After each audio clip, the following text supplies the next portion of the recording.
En voz alta relatos presenta El Jack de Andrea Camilleri.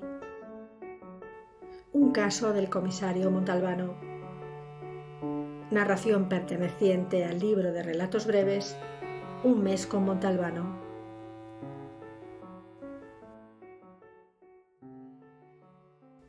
En el primer curso de bachillerato, la profesora Ercilia Castañola hechizaba literalmente a sus alumnos cuando se ponía a hablar de animales, sobre todo si se refería a animales salvajes de alta montaña, porque la clase estaba formada en su gran mayoría por hijos de personas que, de un modo u otro, solo estaban relacionadas con el mar. La profesora Castañola era, como hoy se diría, una narradora extraordinaria. Con sus relatos despertaba la fantasía de los pequeños. Salvo Montalbano o Montalbano Salvo, según la lista, y sus compañeros organizaban en el patio de la escuela arriesgadas cacerías de marcor, que es una especie de gran cabra salvaje del Beluchistán, o de argalí, del que habló por primera vez nada menos que Marco Polo. El animal que más les atrajo fue el yak, que sólo por el nombre les despertó simpatía. El yak, explicó aquel día la profesora Ercilia Castañola, también se denomina buey gruñidor. Habita en las zonas más gélidas del Tíbet y no puede alejársele de su territorio. Es imposible mantenerlo en cautividad y en las regiones templadas enferma gravemente, pierde todo su vigor y muere.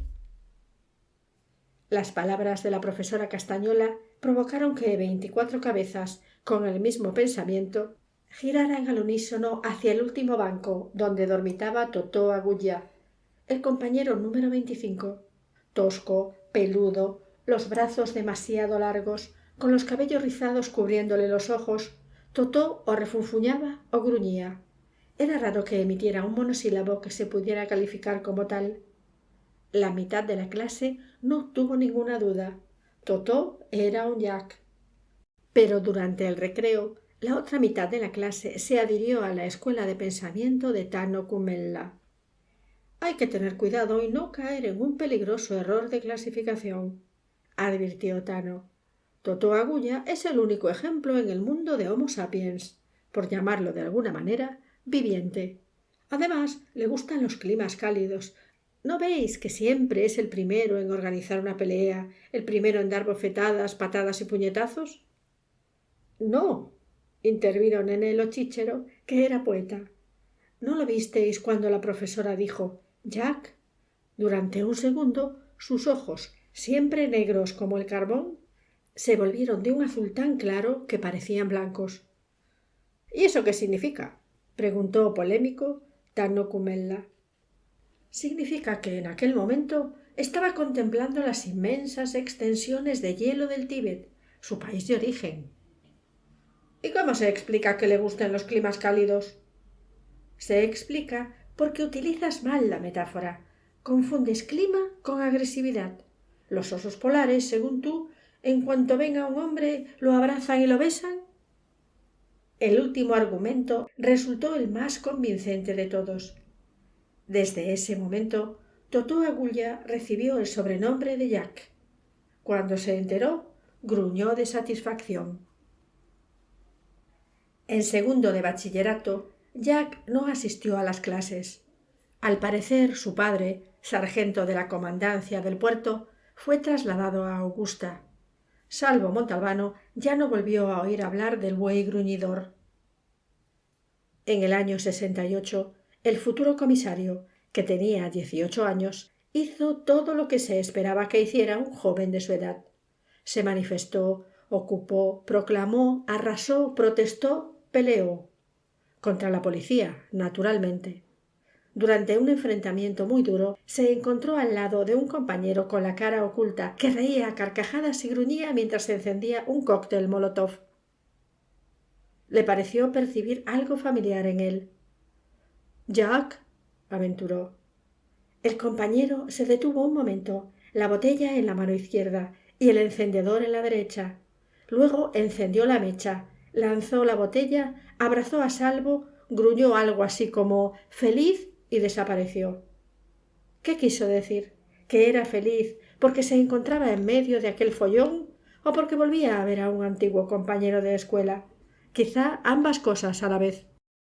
20 años después, como en las novelas de Dumas, Montalbano se encontró por casualidad a Nené lo Chíchero en Palermo. Ya no hacía poesía, ahora era un importante constructor y se encontraba, por el momento, en tercer grado en la cárcel de Ucciardone, acusado de corrupción, encubrimiento y colusión con la mafia. Se abrazaron con fraternal afecto. ¡Salvú! ¡Nené! Con clase, el comisario hizo como que no le sorprendía encontrar a Nené en Ucciardone, y con el mismo señorío, Nené no le habló de sus recientes desgracias. ¿Cómo estás? No me puedo quejar, Salvú. ¿Sigues escribiendo? Un velo de melancolía cruzó las pupilas del expoeta. No, ya no puedo hacerlo, pero leo, ¿sabes? He vuelto a descubrir a dos poetas olvidados, Gatto y Sinisgalli. Coño, comparado con ellos, los de hoy dan risa. Luego hablaron de los antiguos compañeros de escuela, de Alonghi, que se había hecho cura, de Alaimo, que era subsecretario. ¿Y qué ha sido de Totó Agulla? Preguntó el comisario. El otro lo miró sorprendido. ¿No sabes nada? Sinceramente no. Pero si salió en los periódicos. Hasta las revistas le dedicaron artículos. El atónito Montalbano se enteró entonces de que en África, en cuanto se organizaba una guerrilla de cualquier signo político, aparecía un legendario mercenario, conocido en todas partes con el sobrenombre de Jack, que dirigía una banda de hombres feroces y sin escrúpulos. Un periodista, más atrevido que los demás, consiguió aproximarse a él en una espesa selva ecuatorial y entrevistarlo. Jack, tras especificar que se llamaba Salvatore Agulla y que era siciliano, dijo una frase inexplicable que el periodista reprodujo al pie de la letra. Y muchos saludos a la profesora Emilia Castañola, si todavía está viva. El periodista añadía con total honestidad que la frase podía ser esta u otra. La interpretación no estaba clara, pues los largos años pasados en África habían contagiado el habla de Salvatore Agulla. Eso era lo que suponía el periodista, interpretando ciertos sonidos guturales típicos de los dialectos de algunas tribus de Burundi o de Burkina Faso.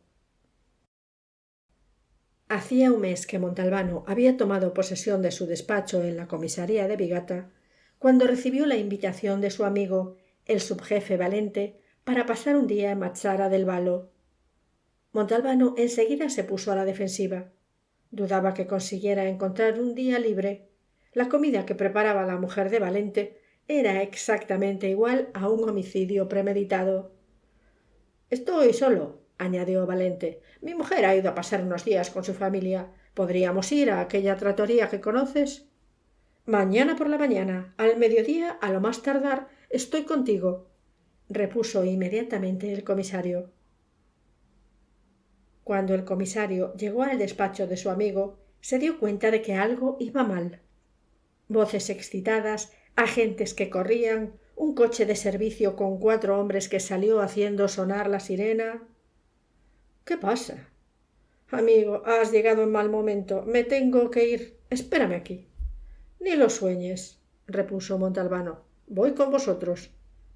En el coche, Valente le explicó lo poco que sabía de lo que estaba sucediendo.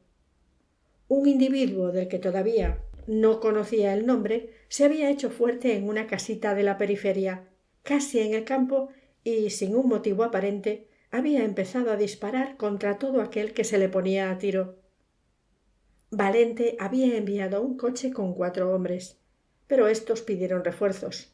Aquel loco tenía bombas de mano y un fusil ametrallador. «¿Ha matado a alguien?», preguntó Montalbano. «No, le ha alcanzado una pierna al cartero que pasaba en bicicleta». Cuando llegaron a las proximidades de la casita de una planta, al comisario le pareció que se estaba rodando una película. Además de los 2 coches de Valente, había otros 2 automóviles de los carabinieri. Los policías estaban ya a cubierto, con las armas en la mano. La llegada de Valente y Montalbano fue saludada con una interminable descarga de ametralladora que los obligó a tirarse al suelo.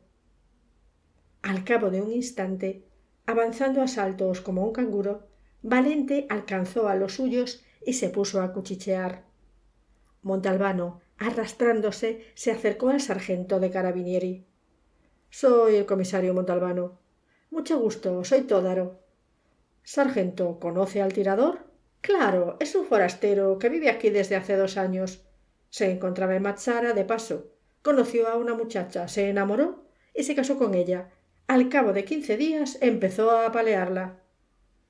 «¿Lo traicionaba?» «¿Qué dice? Es una santa. ¿Recuerda aquella película de Fellini donde se ve a una joven muy inocente que sonríe a orillas del mar?» «¿Valeria Changotini?» «Esa. La mujer de este desgraciado es la viva estampa de la actriz». «¿Pero por qué le pegaba?» «Me lo dijeron los vecinos. Una vez tuvieron que acompañarla al hospital y ella dijo que se había caído. Entonces mandé llamar al marido, le di un solemne rapapolvo y luego le pregunté por qué razón trataba mal a aquella pobre mujer». Tuvieron que interrumpir la conversación porque el loco volvía a disparar y los sitiadores respondieron al fuego. El sargento disparó a disgusto 2 tiros con su revólver. «¿Sabe qué me contestó?», siguió diciendo el sargento Tódaro. «Que era un Jack». «No entendí bien. ¿Jack?», le pregunté. Su respuesta no la comprendí en absoluto. En cambio, el comisario había entendido muy bien. «¿Por casualidad se llama Salvatore Aguglia?» «Sí», contestó el sargento sorprendido. «¿Lo conoce?». El comisario no contestó. Volvieron a su memoria las palabras de la profesora Ersilia Castañola. «No se le puede alejar de su territorio. Es imposible mantenerlo en cautividad». Totó Agulla se había hecho prisionero de sí mismo por amor y luego, cuando comprendió la equivocación, intentó con desesperación animal liberarse de la red que él mismo se había echado encima. Es cierto que una noche hubiera podido no volver a casa, desaparecer, volver a su ambiente natural. Una guerra perdida en un país perdido. Pero el pobre Jack no podía permanecer alejado de aquella mujer, de aquella red. «¿Su mujer está dentro con él?», preguntó al sargento. «No, comisario, esto explica todo este lío. Ya no lo podía soportar y ayer por la noche lo abandonó después de una espantosa pelea, según dicen los vecinos». Entonces Montalbano se puso en pie. «Agáchese, por Dios», gritó el sargento Tódaro, tomándolo por la americana. El comisario se liberó con un tirón y avanzó un paso completamente al descubierto. «Salvo, te has vuelto loco, agáchate», oyó que gritaba Valente. Montalbano levantó los brazos y los agitó para que se viera bien. «Jack, Totó, soy Montalbano, ¿te acuerdas de mí?». El tiempo se detuvo. Hasta los hombres armados se convirtieron en estatuas. Luego, desde el interior, se oyó una voz gutural. «Salvuzzo, ¿eres tú?». «Sí, soy yo. Sal, Jack». La puerta de la casa se abrió lentamente y Jack salió. Era como Montalbano lo recordaba de los bancos de la escuela, solo que tenía los cabellos completamente blancos. En la mano sostenía una pistola. «Tírala, Jack», dijo Montalbano avanzando. Entonces vio que los ojos de Totó cambiaban de color.